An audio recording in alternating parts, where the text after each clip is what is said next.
5 ऐसे important tips जो आपको ध्यान में रखनी है before you go for your first paper.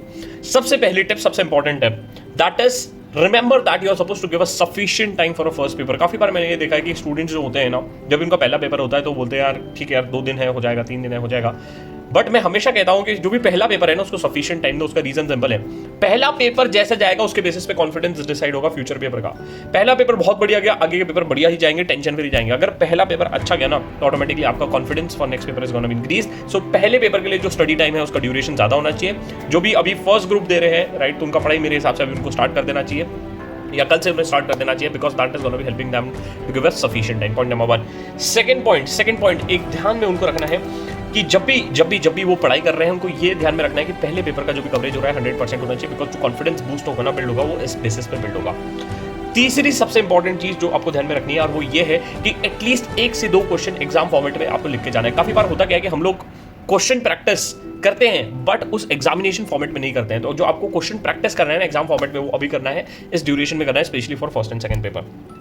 चौथी सबसे इंपॉर्टेंट चीज, एक चीज जो आपको ध्यान में रखनी है और वो ये है, आज का टाइम सस्ता है, कल का टाइम महंगा है। और एक और चीज ध्यान में रखो कि जो आपका ड्यूरेशन है एग्जाम टाइम 2 से 5 का या 2 से 6 का अगर इलेक्टिव दे रहे हो तो इस ड्यूरेशन में you can not afford to use mobile phone, you can not afford to roam around, you can not afford to sleep right. इस टाइम में आपका ब्रेन बॉडी सबसे ज्यादा प्रोएक्टिव मोड पे होना चाहिए। इस वजह से मैं कह रहा हूं 2 से 5 का टाइम आपको सिर्फ और सिर्फ पढ़ाई करना है अभी राइट, ना इधर उधर देखना है, ना दूसरे पेपर के बारे में सोचना है।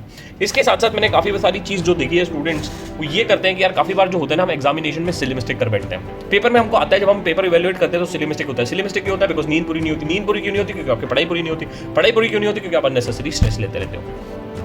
पूरा कोरिलेशन है, ध्यान में रखिए। 5वीं सबसे इंपॉर्टेंट टिप और वो ये है कि अगर आप कहीं पे भी स्टक हो रहे हो तो एक काम करना है, या तो आप किसी फैकल्टी का रिवीजन वीडियो देख लो या तो कोई रेफरेंस मटेरियल यूज कर लो। अगर आपको बहुत ही ज्यादा स्टक हो रहा है, बहुत ज्यादा दिक्कत हो रही है, उसको लिख के रखो, एंड में देख लेंगे, बात खत्म, टेंशन नहीं लेना है। इसके साथ साथ एक और सबसे इंपॉर्टेंट चीज, जब अगर आप इस समय पे नए क्वेश्चन पिकअप कर रहे हो तो आप गलती कर रहे हो। नए क्वेश्चन पिकअप नहीं करना है, जो पढ़ा है याद है, सिर्फ रिकॉल करना है राइट। तो ये चीज जो है आपको ध्यान में रखनी है। सबसे पहले मैं सब समराइज कर देता हूं। सबसे पहले एक चीज ध्यान में रखो, give a sufficient time to for your first paper. दूसरी चीज, कोशिश करो 100% कवरेज हो। तीसरा, कोशिश करो 1 या 2 क्वेश्चन एग्जाम फॉर्मेट में लिख के जाओ। चौथा, अवॉइड सिली मिस्टेक्स, जिसके लिए आपको प्रॉपर स्लीप, अपनी नींद को देना पड़ेगा।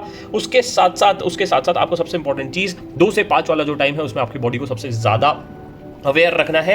और इसके साथ साथ कोशिश ये करनी है कि उस टाइम को सबसे अच्छे से यूटिलाइज करें। और अगर कोई आपको चीजें रिकॉल नहीं हो रही है, स्किप इट आउट, टेंशन नहीं लेना है। अगर आपको लगता है कि उसमें और टाइम देना है तो एक बार रिवीजन वीडियो देख लो, उसके साथ आपका चीजें खत्म हो जाएगी। ध्यान रखिए, जो सपना था, जो सोचे थे हमने चीजों को, उस चीजों को अब खत्म करने का समय आ गया है। That is why I call this finish what you have started. मिलते हैं अगले वीडियो में, तब तक के लिए bye bye, take care and stay safe. और कोई हेल्प चाहिए तो जरूर टेलीग्राम ग्रुप में कनेक्ट हो जाइए, मुझे टैग कर दीजिए, I will be happy to help you out.